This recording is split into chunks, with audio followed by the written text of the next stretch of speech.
ఇప్పుడు కూడా ఈ రోజు కూడా మీరు డైలాగ్స్ రాస్తానంటే కౌగిలించుకొని రాయించుకునే వాళ్ళు బోలెడు మంది ఉన్నారు. ఎందుకు మరి దాన్ని మీరు పక్కన పెడుతున్నారు?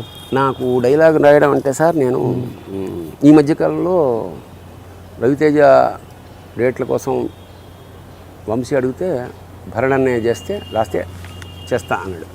3-4 ఏళ్ల క్రితం నేను లేడీస్ టైలర్ సన్న ఫ్యాషన్ డిజైనర్ లేడీస్ టైలర్ సన్న ఫ్యాషన్ డిజైన్ రాశా. నేను రాస్తే దానికి నేను 3 నెలలు కేటాయిస్తాను. నాకు బైండ్ పుస్తకం ఇవ్వడం అలవాటు. ఇప్పుడు బైండ్ పుస్తకం ఇస్తే 3 నెలలు మానేస్తే నా ఇన్కమ్ పోతుంది. పైగా నా టేస్ట్కి ఒప్పుకునే వాళ్ళు ఇవాళ ఎవరు అంటే ఇన్ సెన్స్ రాస్తే రాయొచ్చు, కానీ అన్ని కొట్టేస్తుంటే నేను తట్టుకోలేదు. ఏదో రీజనబుల్ 80% అయినా నాది ఉండాలి. ఇక అట్లాంటప్పుడు ఇక ఆ దాస్యం అవసరం, ఇంత బతుకు. బట్ మీరు యాక్టర్గా చేస్తూ లొకేషన్లో మీతో కరెక్షన్ చేయించుకునే వాళ్ళు ఉంటుంటారా, లేదా మీరే ఇన్వాల్వ్ అయ్యి చేయడం? లేదు, మనం అడగంది నేనేమి చేయను. ఎందుకంటే రైటర్ని అయి ఉండి ఇంకో రైటర్ని అవమానపరిచినట్టు. ఆ ఫస్ట్ థింగ్ ఏమిటంటే రైటర్ కమ్ డైరెక్టర్ లేదా చిన్న డైరెక్టర్స్ పక్కన రైటర్స్ ఉంటారు, వాళ్ళకి తెలుసు రైటర్ కమ్ యాక్టర్ అయితే వాడు కొంచెం పంచులు ఏమైనా వేస్తే బాగుంటుంది. ఏంది సీన్కి ఒక పంచ్ వేస్తే చాలు కదా అంచేత వాడు రాయమంటారు, నేను రాస్తూ ఉంటాను కూడా. పెద్దవాళ్ళు అయితే పర్మిషన్ తీసుకోమని చెప్తాను. అన్లెస్ వాళ్ళకి తెలియకుండా రాయడం ధర్మం కాదు అంతే. అది ఇప్పుడు రాగానే వైట్ షీట్స్ ఇచ్చేవాళ్ళు కూడా ఉన్నారు. ఇదేంటే ఏం లేదంటే ఏం లేదు సార్ చెత్తగా రాశాడు, కొంచెం మీరు చెప్తాను రాయండి అని. ఒరిజినల్ ఇవ్వంటే ఎవరు వాడు ఏం చెప్తే అది రాయాలి. అది స్టాండర్డ్స్ పడిపోవడం ఇంకేం లేదు.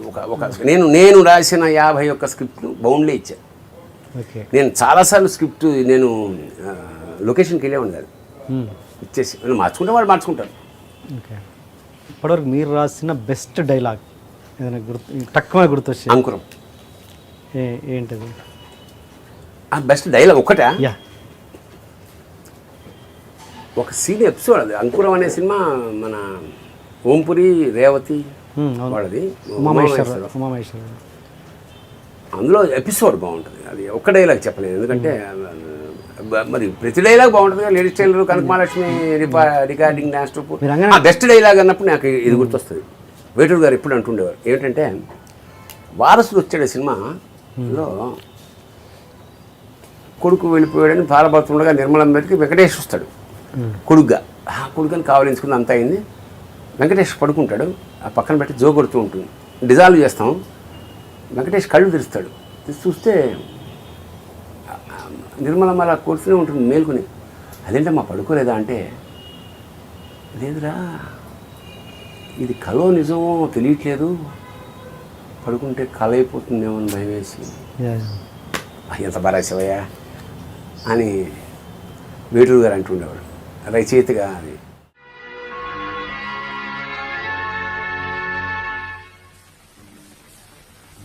ఇంకా నువ్వు నిద్రపోలేదమ్మా?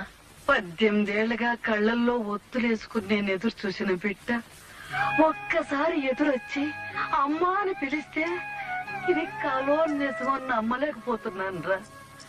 కళ్ళు మూసుకుంటే ఇది కలైపోతుందేమోననే భయంతో కళ్ళు మూతలు పట్టలేదు బాబు.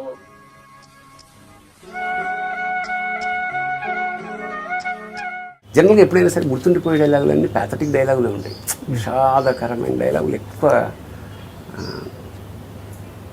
అదే అందుకని అంకురంలో ఏమన్నా అంటే, వాడు సత్యం అనేవాడు పట్టుకుపోయారా అని బ్లాక్ టికెట్లు అమ్ముకునే సాయినా దగ్గరికి వస్తున్నాడు వాడు శరత్ బాబు.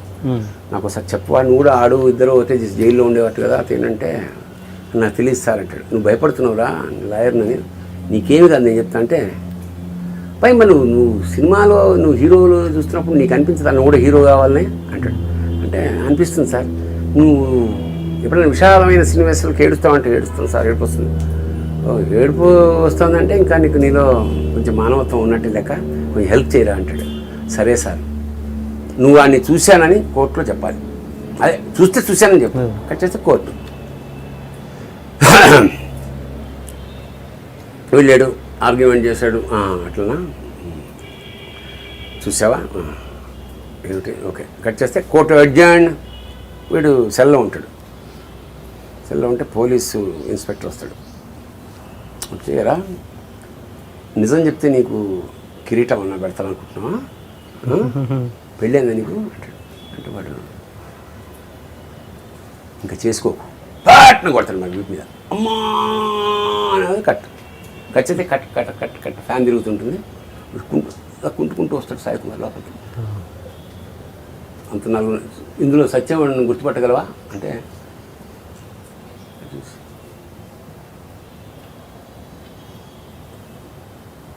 అబద్ధం చెప్పేసి నాకు అర్థమైపోయింది. అందరూ వెళ్ళిపోయారు, కోర్టు కూడా వెళ్ళిపోయారు. తీసుకొచ్చిన లాయర్ మాత్రం అక్కడ అక్కడ అక్కడ కూర్చున్నాడు. ఎందుకు ఇలా చెప్పాడు అర్థం కాక వాడు మెల్లిగా వాడు ఫస్ట్ ఒక నువ్వు సినిమాలు చూస్తుంటావా? చూస్తాను సార్, టికెట్ అమ్మేవాడు సినిమా చూడు. అప్పుడు నాకు అందులో సినిమా చూసినప్పుడు ఈ రసాలన్నీ పండుతాయి కదా, మరి ఎందుకు నువ్వు అని అంటాడు ఫస్ట్గా అని చెప్పా కదా. ఇప్పుడు వాడు అలా ఈడ్చుకుంటూ దగ్గరికి వచ్చి లాయర్ దగ్గరికి వచ్చి నేను ఎప్పుడు సినిమాలు చూడను సార్, సినిమాలు అంతే. This communicated a lot. అంటే అంతకుముందు కోర్టులో ఏరా నిజం చెప్తున్నావు అని ఫస్ట్ అడిగితే లాయర్ గారు నా దగ్గరికి వచ్చి నువ్వు సినిమాలు చూస్తావు కదా, మరి నువ్వు హీరో అవ్వవా, ఎంతసేపు అలాగే మిగిలిపోతావు అన్నప్పుడు నాకు ఆ రోజు నిద్ర పట్టలేదు సార్. అవును నేను సినిమాలు చూసాను, బ్లాక్ టికెట్లు అమ్మాను, నేనెందుకు కాకూడదు హీరో, నేనెందుకు నిజం చెప్పకూడదని కోర్టులోకి వచ్చి సార్ నేను నిజం చెప్తాను sir. Court urgent cut next scene అది కట్ చేస్తే అది ఎన్నిసార్లు చెప్పినా నాకు కళ్ళు సమర్స్తాయి.